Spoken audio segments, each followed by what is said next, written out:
رمضان ہر دن نہیں آنے والا ہے اور ہر مہینے نہیں آتا ہے، سال میں ایک مرتبہ رمضان اللہ کا مہمان ہے۔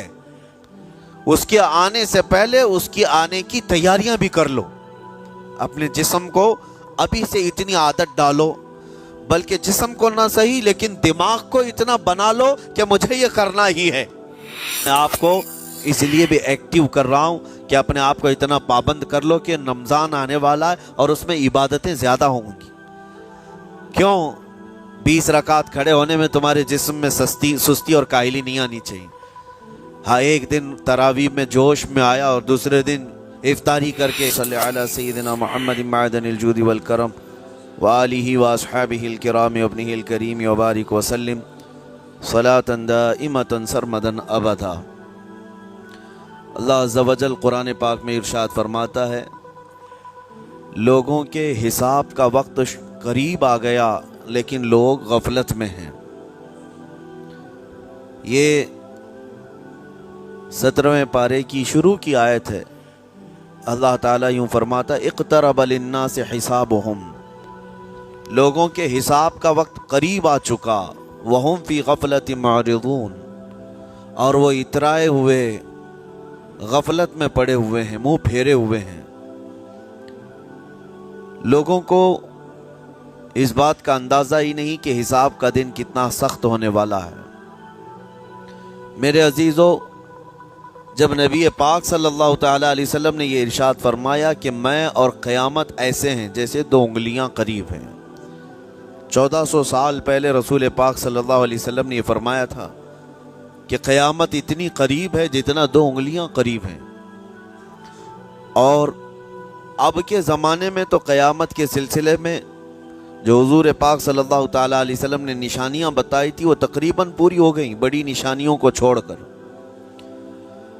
اور یہ بھی حدیث پاک میں ہے کہ اگلا زمانہ اتنی تیز گزرے گا کہ تمہیں اس کا اندازہ ہی نہیں ہوگا۔ زمانوں پر زمانے آتے چلے جائیں گے۔ یہ جو آخری وقت کی نشانیاں ہیں،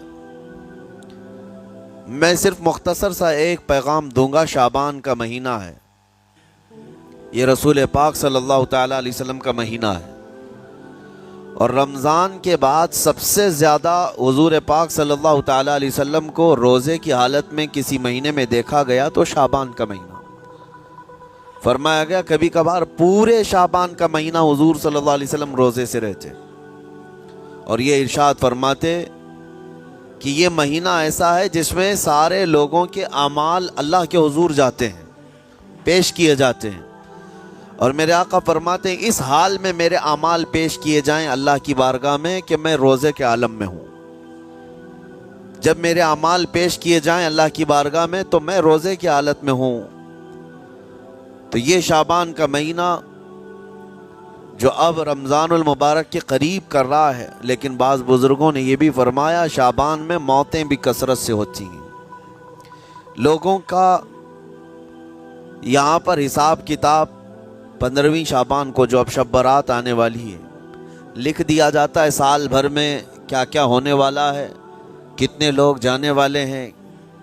کئی لوگوں کی کتابیں بند کر دی جاتی ہیں۔ حدیث پاک میں یہ بھی ہے کہ فیصلہ اللہ تعالیٰ فرشتوں کے حوالے فرما رہا ہوگا، حالانکہ جب ہم ماں کے پیٹ میں تھے تبھی لکھ دیا گیا ہے کہ کتنی عمر ہے، لیکن فرشتوں کو جو ٹرانسفر کیا جاتا ہے سال میں ایک مرتبہ، اگلے سال ان کا کیا کیا ہونا ہے۔ اور حدیث میں ہے کسی کے متعلق فرشتوں کو یہ کہا جا رہا ہوگا کہ فلاں 1 مہینے بعد، 2 مہینے بعد، 1.5 مہینے کے بعد اس کی فلاں وجہ سے موت آئے گی، لیکن وہ بندہ شادی کی تیاری کر رہا ہوگا، وہ بندہ جس کی موت کا آرڈر جاری ہو چکا ہے، فرشتے لے چکے ہیں، وہ اپنے کاروبار کے اور اپنے گھر بار کے بنانے میں مصروف ہوگا، اسے اندازہ تک نہیں ہوگا کہ شعبان کے اس مہینے میں اس کی موت کا پروانہ نکل چکا ہے۔ اسی لیے میں عرض کر رہا ہوں قرآن کی آیت اقترب للناس حسابہم وہم فی غفلت معرضون۔ اللہ فرماتا ہے لوگوں کا حساب بہت قریب آ چکا جبکہ وہ غفلت میں پڑے ہوئے ہیں۔ اب جس زمانے میں آپ زندگی گزار رہے ہیں یہ اتنی تیزی سے آپ کے اوپر سے گزر جائے گا کہ آپ کو احساس تک نہ ہوگا۔ بلکہ ایک حدیث کا مفہوم یہ بھی ہے کہ جوان بوڑھے نظر آنے لگیں گے اور بچے جوان نظر آنے لگیں گے۔ وہ دور آئے آج، بچے تو ہمارے جوان ہو ہی چکے ہیں، جو 6 سال کے بچے ہیں، 5 سال کے بچے ہیں، جن کو حقیقت میں بچہ کہا جاتا تھا، اب کے زمانے میں وہ بچے ہی نہیں رہ گئے ہیں۔ 8 سال کے بچے وہ بچے ہی نہیں رہ گئے۔ ساری اسکولوں کے حالات ہمارے پاس آئے دن نئی نئی خبریں آتی ہیں۔ 3ری جماعت کا، 4تھی کلاس کا بچہ خطرناک قسم کے نشوں میں مبتلا ہے، جو بڑے بڑے جوان بھی نہیں کیا کرتے تھے۔ تو بچہ کہاں رہا؟ حضور پاک صلی اللہ تعالیٰ علیہ وسلم نے فرمایا تھا بچے جوان لگیں گے اور جوان بوڑھے، اور جوانوں کی حالت یہ ہے کہ سارے مزے اپنے بچپن میں اتنے کر لیے کہ جوانی میں طاقت ہی ختم ہو گئی۔ 25 سال کی عمر میں ایسے لگتے ہیں جیسے کہ بوڑھاپا آ گیا، کمزوریاں آ گئیں۔ 30 سال پہلے کے دور میں 40 سال کو بھی جوانی کہا جاتا تھا، اب کے دور میں 40 سال تو بڑھاپا ہو گیا۔ 30 سال کی عمر کے بعد آج کے نوجوانوں کے جواب دینے لگ جاتے ہیں۔ اس کی وجہ یہ ہے کہ بچپن میں اپنے آپ کو برباد کر لیا، بچپن میں اپنے آپ کو ختم کر لیا۔ تو جو بچپنا تھا اس کو جوانی میں بتا دیا، اور جو جوانی ہے وہ بڑھاپے میں۔ اور جو بوڑھے اصل بوڑھے ہیں، جن کو 60-70 سال کی عمر ملی ہوئی ہے، یہ اللہ تعالیٰ کی طرف سے ان کے لیے نعمت ہے۔ باقی قیامت کے قریب جو حالات ہیں وہ اس طرح کے ہیں۔ اور مزید میں آپ کو یہ بھی بتا دوں کہ زمانہ ترقی کرتے کرتے تمہیں ایسا سست اور کاہل بنا دے گا کہ تم کوئی کام کے لائق بھی نہیں رہ جائیں گے۔ بہت ساری چیزیں ہم سے رخصت ہو رہی ہیں، ہمیں اندازہ بھی نہیں۔ ابھی کل ہی میں ذکر کر رہا تھا، ابھی 10 سال پہلے، 20 سال پہلے جو چیزیں ہمارے آنکھوں کے سامنے موجود تھی وہ اب غائب ہو چکی ہیں۔ خالی وقت اسے ملے تو نشہ بھی یاد آ جائے، خالی وقت اسے ملے تو عورتوں کی طرف میلان بھی بڑھ جاتا ہے، خالی وقت اسے ملے تو اس کو دولت لٹانے اور عیاشی کرنے کی فکر بھی سوار ہونے لگتی ہے۔ اپنے آپ کو کسی چیز میں مصروف کر لے، اور سب سے بہترین مصروفیت کیا ہے؟ اللہ اور اس کے رسول کا ذکر پاک ہے۔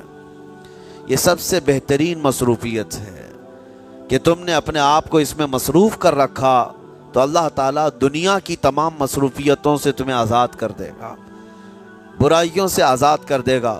قرآن میں رب تعالیٰ فرماتا ہے وَقَالُوا حَسْبُنَا اللَّهُ وَنِعْمَ الْوَكِيلُ، جنہوں نے یہ کہا ہمارا رب ہمارے لیے کافی ہے، ہمارا اللہ ہمارے لیے کافی ہے، اور کیا ہی بہترین مددگار ہے، کیا ہی بہترین وکیل ہے جس نے یہ کہا۔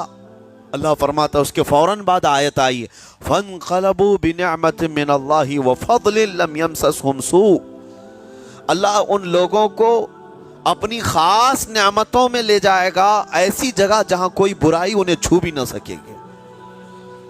جنہوں نے اللہ کی بارگاہ میں یہ کہا حسبنا اللہ ونعم الوکیل، آگے بھی ہے دوسری آیت ہے نعم المولا ونعم النصیر، جس نے یہ کہا اللہ فرماتا ہے ان بندوں کو اللہ اپنی خاص نعمتوں میں لے جائے گا اور فضل میں لے جائے گا، ایسی جگہ لم یمسسہم سوء، جہاں انہیں کوئی برائی چھو بھی نہ سکے گی، کوئی برائی نہ آ سکے گی۔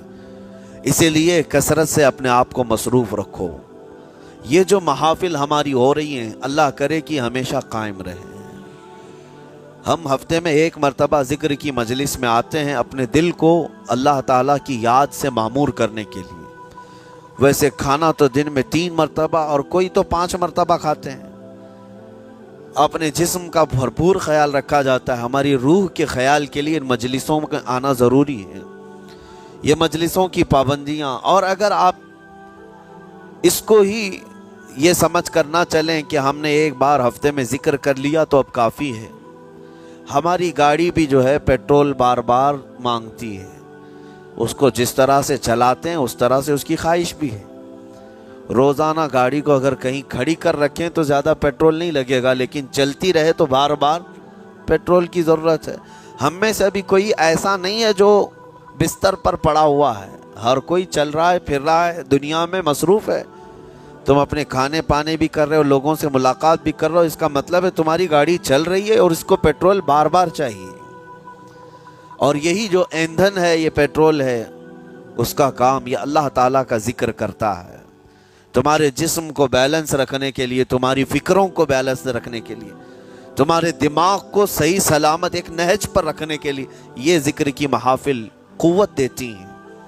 اگر اس ہفتے میں آپ نے ذکر کیا نہیں ہوا تو آپ اپنے ہی گھر پر سونے سے قبل بستر پر بیٹھ کر کیوں اللہ کا ذکر نہیں کر لیتے؟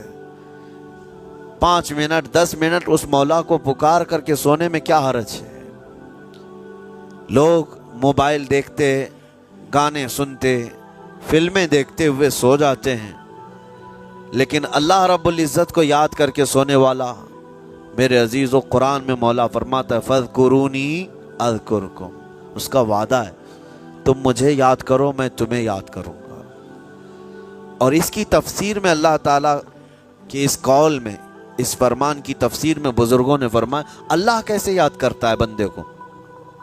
اللہ بندے کو کیسے یاد کرتا ہے؟ جب تم اس کی یاد میں مصروف رہے، اپنے آپ کو بزی کر رکھا، اللہ تمہیں کیسی جگہ یاد کرتا ہے؟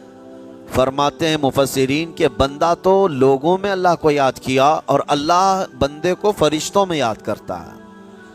فرشتوں کے درمیان تمہارا ذکر ہونے لگتا ہے کہ فلاں کا بیٹا فلاں آج میرا ذکر کر رہا تھا۔